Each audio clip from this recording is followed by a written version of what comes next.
หลายปีก่อนขณะนั้นบ้านของผมที่จังหวัดกำแพงเพชรยังอยู่ห่างไกลความเจริญมาก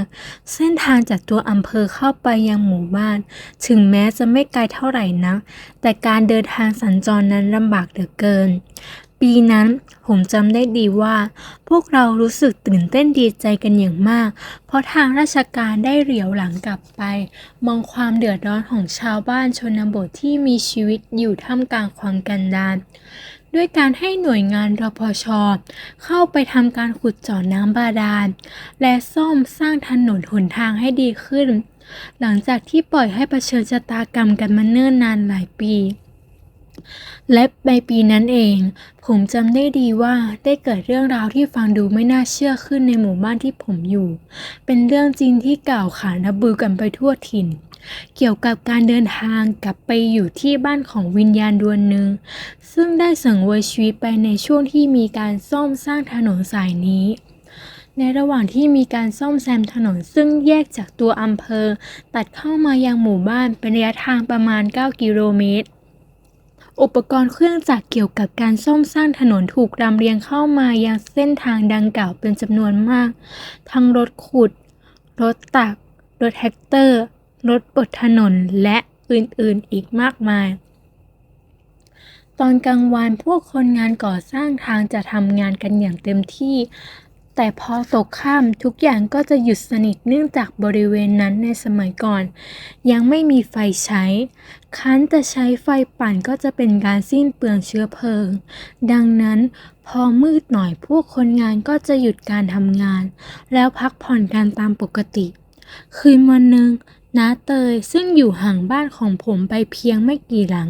ได้ขี่มอไซค์คู่ชีพออกจากบ้านเพื่อไปซื้อของที่ตัวอำเภอและกลับมาถึงบ้านอีกครั้งเมื่อเวลาประมาณเกือบ5 ทุ่มซึ่งตอนนั้นภรรยาของแกพร้อมด้วยลูกๆได้เข้านอนกันหมดแล้ว แต่น้านกภรรยาของน้าเตยสะดุ้งตื่นเพราะได้ยินเสียงหมาเห่าและเสียงเหมือนคนเดินขึ้นบันไดบ้านมาเพื่อความแน่ใจว่าผู้ที่ขึ้นมาบนบ้านเป็นสามีของตนนานกได้ส่งเสียงร้องถามว่าพี่กลับมาแล้วหรอ ก็มีเสียงตอบกลับมาว่า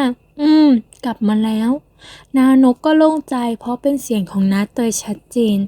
ขนาดนั้นนานกซึ่งกำลังงัวเงียอยู่จึงไม่ได้สนใจอะไรนักทำท่าจะหลับต่อ แต่ก็มาผิดสังเกตว่าทำไมสามีของแกจึงขึ้นมาถึงบ้านแล้ว ก็มาล้มตัวนอนตรงนอกมุ้งแทนที่จะเปลี่ยนเสื้อผ้าและเข้ามานอนในมุ้งเหมือนเช่นทุกครั้ง เลยถามขึ้นว่า เมากลับมาอีกละสิถึงได้มากิ้งอยู่นอกมุ้งอย่างนั้นแล้วแกก็ได้ยินเสียงตอบถนัดชัดเจนจากปากของน้าเตยก็นิดหน่อยแต่เสื้อผ้ามันเปียกเลยไม่อยากเข้ามุ้ง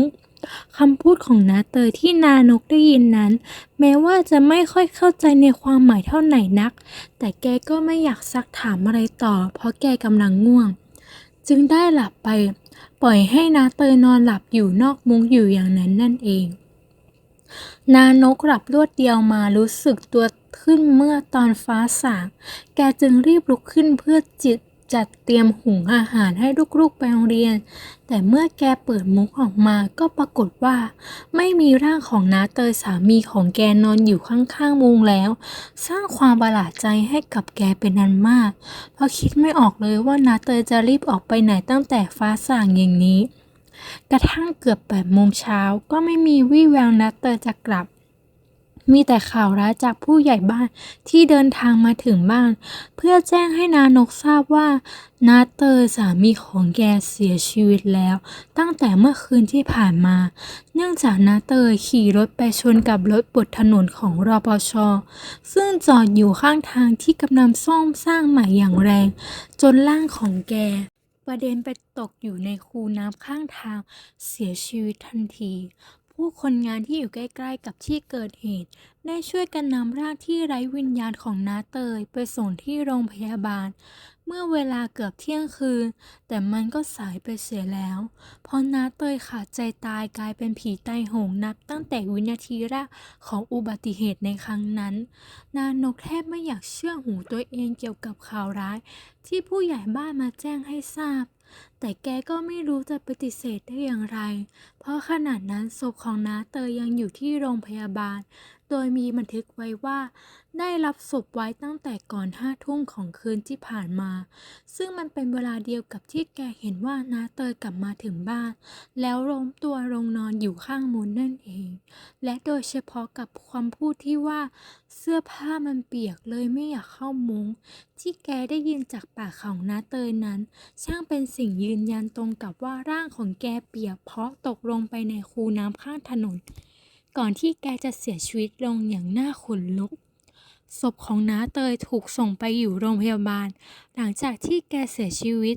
แต่วิญญาณของน้าเตยกลับมาอยู่กับลูกกับเมียที่บ้าน หลังจากแกตายในคืนนั้น